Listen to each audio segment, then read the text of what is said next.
Hi everyone, welcome back to CSN IT tutorial for you. ఈరోజు video topic అయితే మీరు తమ్నైల్లో చూసే ఉంటారు కదా.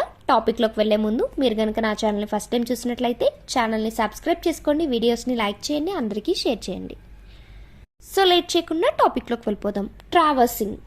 ట్రావర్సింగ్ అనేది ఏంటంటే, ఫస్ట్ ఆఫ్ ఆల్ ఒక అరే ఎలిమెంట్స్ డిక్లేర్ చేసామనుకోండి, అందులో ప్రతి ఎలిమెంట్ని రీచ్ అవుతూ వెళ్ళాలి. అది ట్రావర్సింగ్. యాక్సెస్ అంటే ఏంటి? మనకు కావాల్సిన ఎలిమెంట్స్ని యాక్సెస్ చేసుకుంటాం.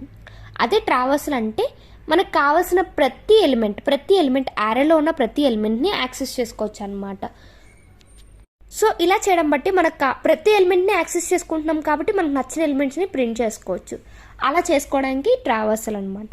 నార్మల్గా ఒక యారే డిక్లేర్ చేసుకుంటే 0, 1, 2, 3, 4 ఈ ఇండెక్సెస్లో FABCDE ఇలా స్టోర్ అయ్యాయి.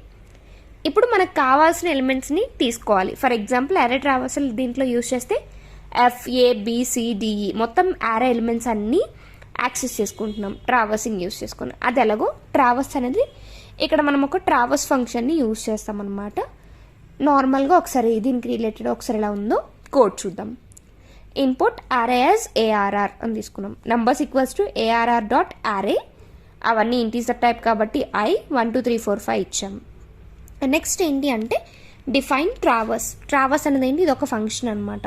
సో ట్రావర్స్ ఆఫ్ నెంబర్స్ అని డిక్లేర్ చేసాం. అంటే నెంబర్స్ని ట్రావర్స్ చేసుకోవాలి. ఎలా అంటే for I in numbers, I అనేది ఒక్కొక్క ఎలిమెంట్ I అంటే ఇన్ నెంబర్స్ అన్నాం. అంటే ఇక్కడ ఫర్ లూప్ యూజ్ చేస్తున్నాం. లూప్ యూజ్ చేస్తే టైం కాంప్లెక్సిటీ ఎలా ఉంటుంది? Order of n. And next వాటిని ప్రింట్ చేస్తూ రావాలంట. ఒక్కొక్క ఎలిమెంట్ని ప్రింట్ చేస్తుంది కాబట్టి order of 1, space complexity order of 1. Traverse of numbers, మళ్ళీ ప్రతిసారి అదే ఫంక్షన్ని లోపల కాల్ చేసుకుంటున్నాం. ఆ ఫంక్షన్ లోపలే ఫంక్షన్ని కాల్ చేసుకుంటున్నాం అనమాట. సో ఇది ట్రావర్సింగ్ కోడ్. ఇప్పుడు దీన్ని రన్ చేస్తే మనకు అవుట్పుట్లో చూడండి యారే నెంబర్స్ ఒక్కొక్కటి ప్రింట్ అయ్యాయి. అట్ లాస్ట్ యారే ఎండ్కి వచ్చినప్పటికీ మనకి ఏ ఎలిమెంట్స్ ఉండవు కాబట్టి అది ఆటోమేటిక్గా లూప్ అనేది టర్మినేట్ అవుతుంది. ఈ విధంగా ట్రావర్సింగ్ అనేది వర్క్ అవుతుంది. నెక్స్ట్ వీడియోలో యారేస్ కోసం ఇంకొంచెం డీటెయిల్గా చూద్దాం. Thank you for watching this video. Please do like, share, subscribe and comment. Thank you.